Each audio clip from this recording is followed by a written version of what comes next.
Imagine this. Far beneath the surface of the ocean, deeper than any diver could survive, and deeper than sunlight has ever reached, something moves through the darkness. Not fast, not violently, but with a calm that feels almost intentional. A long, silver body drifts through black water, reflecting nothing but the void around it. Its shape is serpentine, its movement slow and rhythmic. It does not hunt. It does not flee. It simply exists, suspended in a world untouched by human eyes. In Japan, this creature has carried the same name for centuries, Ryugu no Tsukai, the messenger from the sea god's palace. And according to legend, when this creature abandons the depths and rises toward the surface, it does not do so by chance.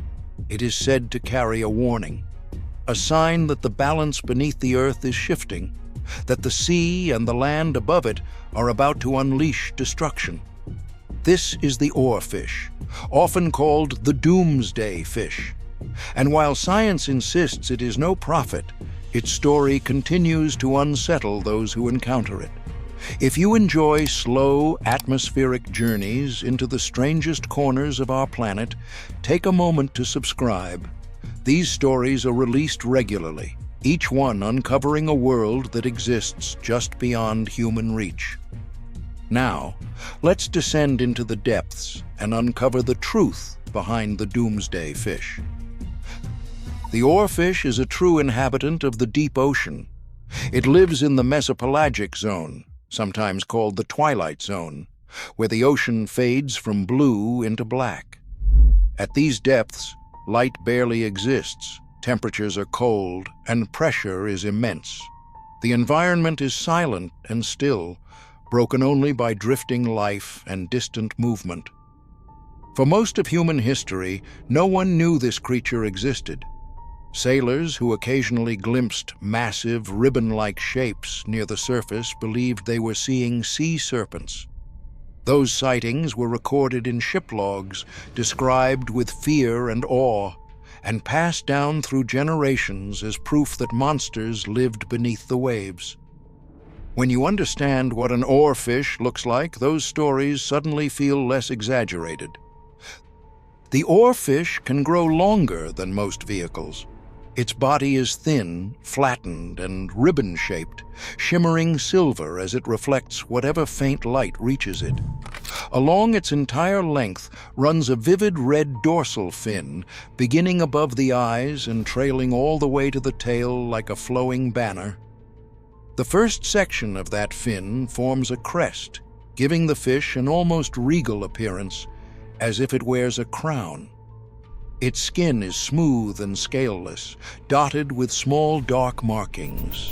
Up close, it looks less like a fish and more like something ancient, something shaped by a world we rarely acknowledge. The way it moves only deepens the unease. Unlike most fish, the oarfish does not propel itself with its tail. Instead, it swims by, undulating its dorsal fin in slow, wave-like motions, keeping its body nearly rigid. The result is hypnotic, silent, almost unreal. In some observations, oarfish have been seen swimming vertically, head pointed upward, body trailing beneath. Scientists believe this posture may help them detect prey silhouetted against faint light above. But to a human observer, it feels ritualistic, as if the creature is listening for something beyond our perception. This anatomy makes sense only in the deep sea. The oarfish evolved in an environment with almost no currents. There is no need for speed or strength when nothing chases you. As a result, oarfish have weak muscles and delicate bodies. They are not built for turbulence. And this fragility is key to understanding why they surface. Unlike most fish, oarfish do not have swim bladders, the gas-filled organs that help control buoyancy. Instead, they rely entirely on constant motion to maintain their depth. As long as they are healthy, this system works. But illness changes everything. An aging, injured, or diseased oarfish slowly loses strength. Its movements weaken, it can no longer hold itself in the deep, and gradually, helplessly, it begins to rise. When it reaches shallower water, the pressure change alone can be fatal. Stress overwhelms its body. Internal systems fail. Most oarfish seen by humans are already dying. This is why live encounters are extraordinarily rare. The first confirmed footage of a living oarfish in its natural environment was recorded in the early 2000s, when naval personnel encountered one near a buoy. Later, remotely operated vehicles captured additional sightings deep in the Gulf of Mexico, revealing healthy individuals drifting calmly through darkness. Those observations revealed something unexpected. Oarfish barely react to threats. When approached by machines, their responses are slow and minimal. This suggests they have few natural predators. Scientists believe only the largest hunters in the ocean, such as sperm whales or certain sharks, are capable of preying on them, and even then, encounters are likely rare. Most of what we know comes from dead specimens. Beach strandings, bycatch from deep-sea fishing nets, bodies found floating at the surface after death.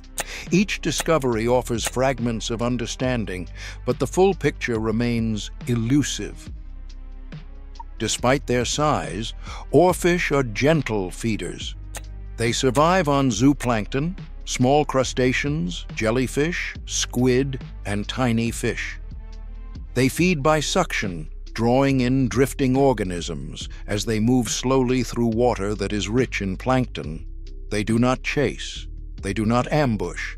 They drift and feed in silence. Their mouths are small and protrusible, designed to extend outward and capture individual prey items with precision. Their reproduction remains one of the least understood aspects of their biology. What we know is fragmentary, pieced together from rare strandings and brief observations. Oarfish release brightly colored, buoyant eggs that float near the surface. These eggs hatch into larvae that look nothing like the adults, with exaggerated fins and elongated bodies. As the juveniles grow, they slowly descend into deeper water, vanishing into a world humans rarely observe.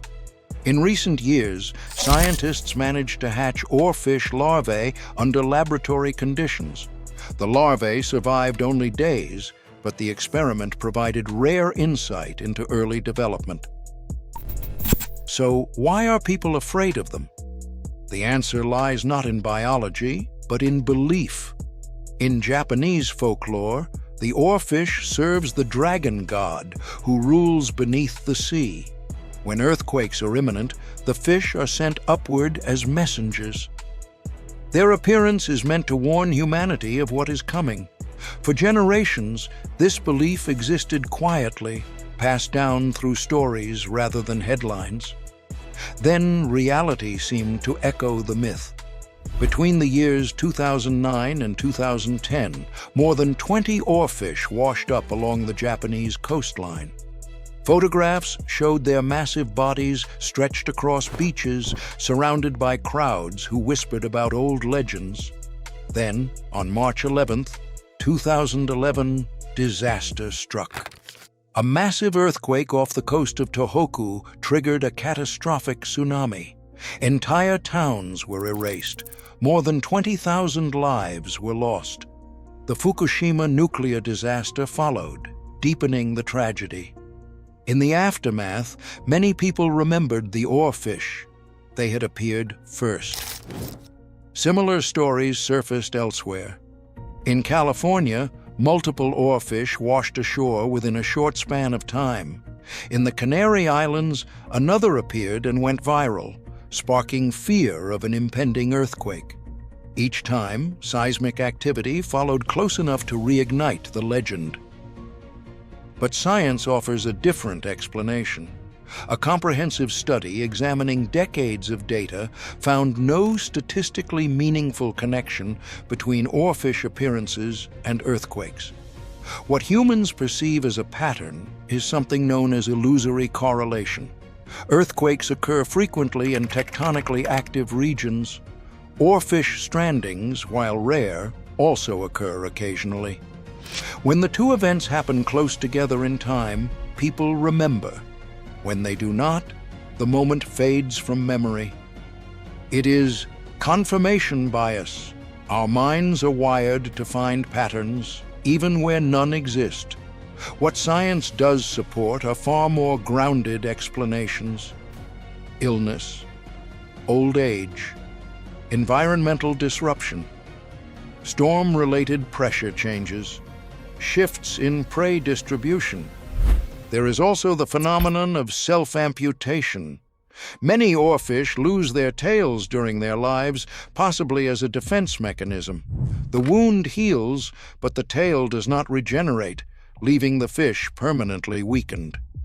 Before major storms, changes in pressure and water conditions can disturb deep ocean layers, pushing compromised individuals upward. This has further cemented their reputation as omens. But there is no prophecy here, only vulnerability.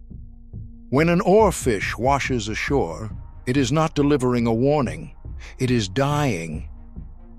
And yet, the myth persists, because standing before such a creature feels wrong. It looks like something from another age, another world, a reminder that the ocean is vast and ancient and largely unexplored. We have mapped more of the surface of the moon than we have of the deep sea. Creatures like the oarfish are proof that Earth still hides mysteries capable of unsettling us. The oarfish is just one inhabitant of this alien realm, but it is the one that reaches us. When it surfaces, it breaks the barrier between two worlds. It brings the deep into our reality, if only for a moment. And in doing so, it reminds us of everything we do not know. Perhaps that is why the legends endure. Not because people truly believe a fish can predict earthquakes, but because the oarfish represents something larger. It is a symbol of the unknown, a physical manifestation of the mysteries that still exist on our own planet. In an age where we can see images from distant galaxies and track objects in space millions of miles away, the fact that a creature this large can still surprise us feels almost impossible. Yet it does. So no, the Doomsday fish cannot predict earthquakes. It is not a messenger of gods. It is not a harbinger of destruction. It is a silent giant, perfectly adapted to darkness, undone by the surface. And perhaps that truth is more haunting than any legend. If you enjoyed this journey into the deep, make sure to like and subscribe for more stories from the unknown. And before you go, tell me in the comments, where are you watching from? Until next time, keep exploring the darkness beneath the waves.